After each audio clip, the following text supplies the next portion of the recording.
Very few people are aware, but the name Israel actually has a hidden meaning.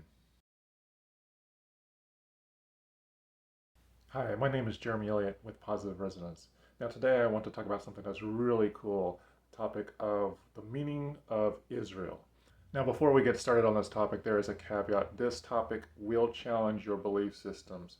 So some people are comfortable with that and some people are not, but just keep that in mind. Now, to decipher the fascinating hidden meaning of the word Israel, we need to understand two things. Number one is that this word is comprised of three parts. And the second thing is we have to know what the actual origin of the word Israel comes from. Some people out there will say, okay, word Israel comes from the Bible comes from God, so Israel comes from God. But still, humans wrote the Bible, so we want to go back to who those humans were, and the answer might be surprising to some people.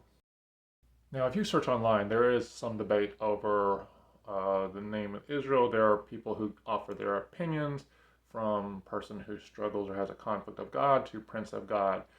And it's interesting to note that there isn't a definite answer, and the people are basing their guesses off of the fact that off of the idea that the word Israel comes from the Hebrew language. As we will see shortly, that's not actually true, and that's the key to discovering what the hidden meaning of the word is.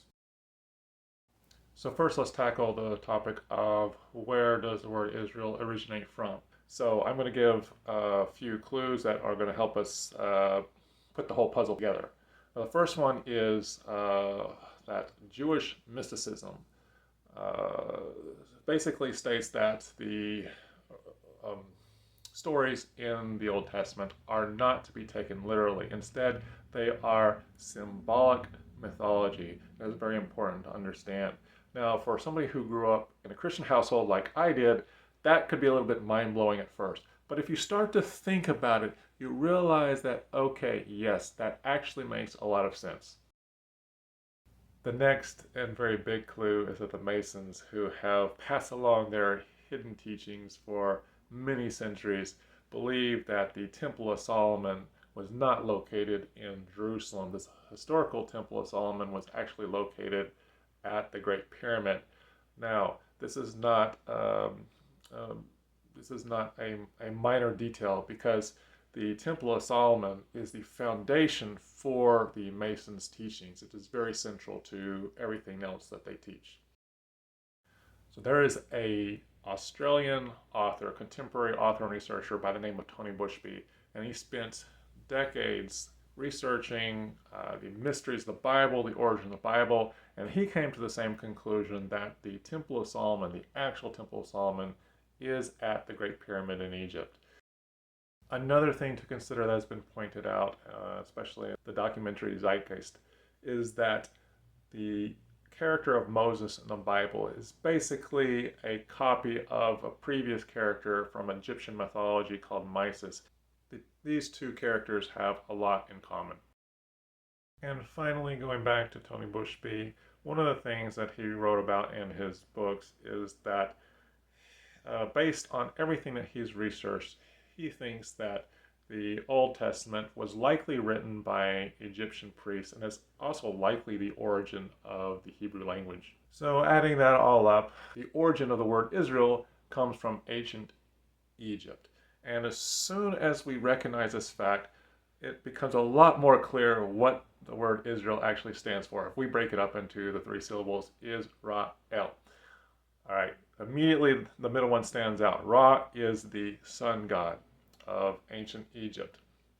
And according to paganism, including ancient Egyptians, the sun god was connected to the symbol of the cross. And what they did in Christianity is they turned sun god into son of God, and Christ, the Son of God, as the light of the world. Well, the light of the world is the sun.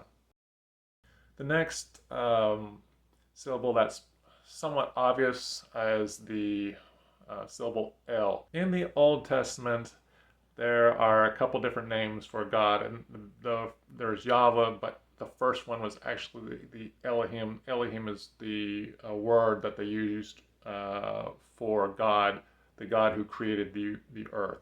Now, Elohim can be translated as singular or plural. In spirituality, we recognize that the Elohim are plural creator gods. We have names for them. And additionally, the word El itself predates Hebrew. It is an ancient word that means God. So El stands for, in this case, the Father, Creator, God. Okay, last we come to the first syllable, is. That's short for Isis. Isis is the mother goddess of ancient Egypt, and she is the precursor from which the Mother Mary um, character is based off of. So, summing it all up, we have Isis, Ra, El, so you have the mother goddess, son of God, and father God. In other words, Israel actually stands for the Holy Trinity. Now, some of you might be like, whoa, whoa, whoa, what is Holy Trinity? Holy Trinity is a Christian thing. Actually, no, it's not. Even mainstream scholars do admit, and you can easily find this information online, that in ancient Egypt, they had the concept of Holy Trinity centuries before it became a Christian thing. Before we end this topic, we do have a bonus, the word Israelite. So in the Bible, the people from Israel were called Israelites. Today, we call them Israelis. So Israelite is the light that connects with God, or the light that is united with God. In other words, an Israelite, a light worker, is a person who has become spiritually enlightened.